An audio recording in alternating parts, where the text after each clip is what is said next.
गेड़े साहब, आपको भी खुशामदीद कहते हुए मैं गुफ्तगू का आगाज़ सर आपसे करना चाहूँगी। अभी तक की जो सूरत हाल हमारे सामने है, बिलखुसूस जब हम बात करते हैं मक्का दिफाई मुआहदे की, उसके बाद जो क्योस, जो इबाहम, जो कुछ ऐसी अनयूजुअल सी बातें रेज़ हो रही थी, अब उन पर भी कंट्रोल हो गया है। पाकिस्तानी वज़ीर दाखिला का दौरा ईरान और वहाँ पे जो उनकी मीटिंग हुई, खासी मस्बत गुफ्तगू उसमें सामने आई। कैसे देख रहे हैं सर इन सब चीज़ों को?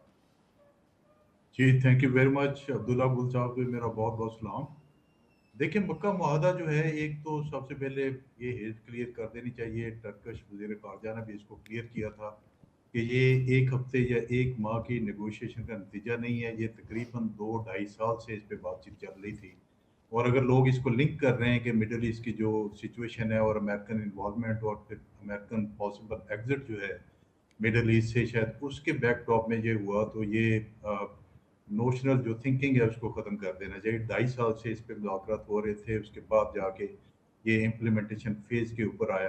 बिल्कुल। दूसरा आप ये देखें कि किस-किस मुल्क ने और किन लोगों ने इसकी मुखालफत की। आपको पता लग जाएगा कि ये मुआहदा कितना अहम है या कितना गैर ज़रूरी है या इसकी कितनी फ़ौक़ियत है या नहीं। बिल्कुल ऐसे ही है। टोटल इंडिया और इज़राइल ने इसको कहा जी, कंसर्न शो किए और उन्होंने इज़राइल ने खुल के कहा कि हम इसके खिलाफ हैं और ये हमारे खिलाफ है और हम इसको बड़ा सीरियस कंसर्न के तौर पे देखते हैं।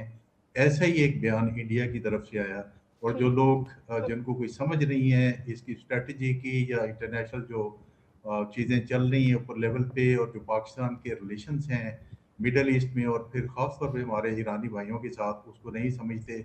उन्होंने बड़ी हेज़ क्रिएट करने की कोशिश की कि ईरान के खिलाफ ये बनाया गया।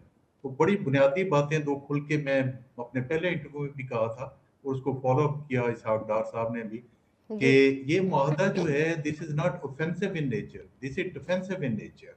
ये दफ़ा के लिए बनाया गया है, ऑफेंस के लिए, किसी पे हमला करने के लिए नहीं बनाया गया। बिल्कुल। और इसका मेजर जो एक कॉन्सेप्ट है, that is a total security through a complete and deterrence के थ्रू है। अभी डेटरेंस कैसे क्रिएट होता है? आंद्रे बोफर अपनी किताब में लिखता है कि डेटरेंस को आप कैसे क्रिएट कर सकते हैं। हुँ, हुँ। वो कहता है या तो आप फोर्सेस के थ्रू मूव करके कर सकते हैं, बिल्कुल। ब्रिकमैनशिप के थ्रू कर सकते हैं या फोर्स प्रोजेक्शन के थ्रू कर सकते हैं। तो ठीक। हमने इस मुआहदे के थ्रू फोर्स प्रोजेक्शन कैसे की है? A very good capable army of Pakistan having a nuclear capability deterrence create करती है। ठीक। एंड देन एडवांस्ड आर्मी जो टर्की के पास है, स्टेट ऑफ द आर्ट, उनके पास वेपन्स हैं, इक्विपमेंट हैं, एयरक्राफ्ट हैं, वो भी फोर्स प्रोजेक्शन में डेटरेंस क्रिएट करने में एक हिस्सा डालती है।